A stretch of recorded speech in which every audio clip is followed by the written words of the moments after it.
18वें अध्याय में मोक्ष संन्यास योग का वर्णन है। त्याज्यम दोष वदिते के कर्म प्राहु मनीषिणा यज्ञदान तपा कर्म न त्याज विधि चापरे। गीता भगवान के मुख की वाणी है और जो इसको जिस भाव से सुनता है वो उसी प्रकार से फल को भी प्राप्त कर लेता है। मनुष्य अपने अहंकार और अज्ञान के कारण बंधा हुआ है। वास्तव में उसको कोई बंधन नहीं। हमें जो मानते हैं कि जीवात्मा बंधा हुआ है, ये हमारा अज्ञान है। शरीर जड़ है और शरीर कोई चीज पकड़ नहीं सकता। मरा हुआ व्यक्ति के पास में कोई भी सामान रख दो, न देख सकता है न पकड़ सकता है। और ऐसे ही शरीर के अंदर का जो जीवात्मा ये परमात्मा का अंश है, वो ये समझता है कि संसार माया है, प्रपंच है सब, तो इसलिए जीवात्मा उसकी तरफ देखता ही नहीं।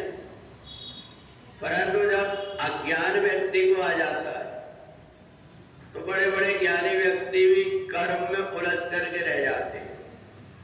कर्मकांडी व्यक्ति कितना भी कर ले, वो जन्म और मरण के बंधन से छूट ही नहीं सकता, क्योंकि वो कर्म से बंधा हुआ है। और सन्यासी व्यक्ति सब प्रकार के कर्म को करते हुए भी बंधन से मुक्त है, क्योंकि उसे अपने स्वरूप का ज्ञान हो गया है। कर्मकांडी व्यक्ति को लगता है बिना आसन के मत बैठो, इधर मुख करके मत बैठो, इधर मुख करके मत सो। इसी में बंधा बंधा इतनी रस्सियां बांध लेता है कि उसमें उलझ करके जन्म और मरण के चक्कर में पड़ते ही रहता है। जब तक कि कोई सदगुरु की शरण में जाकर के उसको आत्मज्ञान प्राप्त न हो जाए, तब तक वो भटकते ही रहता है।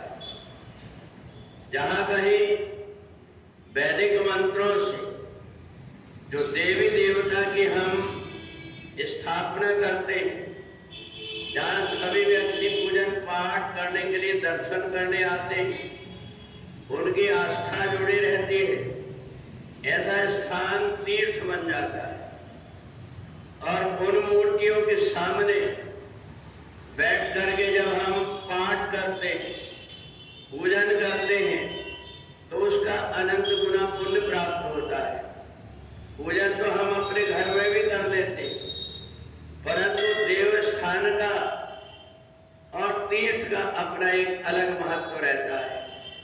और इसलिए 1000 गुना पुण्य व्यक्ति को भगवान के मंदिर में भगवान की मूर्ति के सामने पूजन करने से प्राप्त होता है, और 1,00,000 गुना पुण्य तीर्थ स्थलों में जहां हम बैठ करके थोड़ी देर परमात्मा की कथा सुन लेते हैं, ध्यान चिंतन कर लेते हैं, उससे प्राप्त हो जाता है।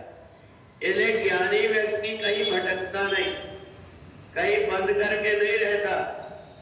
बंधता से बंधता मिले तुरत ले बंधाए, कर सेवा निर्बंध की तुरंत मुक्त हो जाए। जहां उसको बैठने को मिला, जहां उसको खाने को मिला, जहां सोने को मिला, अपनी मस्ती में रह करके वहीं परमात्मा को कभी छोड़ता नहीं, परमात्मा के चिंतन में हमेशा लगा रहता है। जब ऐसी वृत्ति व्यक्ति की हो जाती है तो हर जगह परमात्मा उसके निकट होते हैं और वो परमात्मा के निकट होता है। फिर कहाँ उसको कौन व्यक्ति मरने के बाद में उसके शरीर को जलाएगा, दफनाएगा या उसके शरीर की सदगति करेगा। वो तो सोचता है कि मरना भला परदेश में, जहां अपना नहीं कोई, सब पक्षी मिल भोजन करे तो कोटि यज्ञ फल होए। तो जिसको अपने शरीर की भी चिंता नहीं कि इसके बाद में क्या होगा, जीते जी एक क्षण भी परमात्मा से दूर नहीं रहता और मरने के बाद तो अपने आप मुक्त हो जाता है। परंतु जो व्यक्ति आसुरी स्वभाव का होता है वो कई प्रकार के बंधन में बन जाता है। देवताओं ने आदि शक्ति भगवती जगदम्बा की जब आराधना किया, भगवती जगदम्बा ने कहा ये दुख तुमको बार बार इसलिए आते हैं, तुम केवल अपने स्वार्थ रहता है तब तक कि मेरी पूजन करते हो, मेरी आराधना करते हो, और जब सुख के दिन आते हैं तो तुम भूल जाते हो। और इसलिए अब तुम मेरी याद करते रहना। परंतु जिस व्यक्ति को खाने को मिल रहा है, जिस व्यक्ति को सोने को मिल रहा है, आराम की जिंदगी जी रहा है, वो क्यों कष्ट उठाएगा। देवता भी नाच गाना में भोग विलास में मस्त हो गए और शुंभ नाम के दानवों ने आक्रमण कर दिया।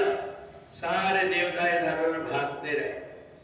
आदि शक्ति भगवती जगदम्बा ने देखा, स्नान करने के लिए पार्वती जी जा रही थी, देवता बैठ करके रो रहे थे।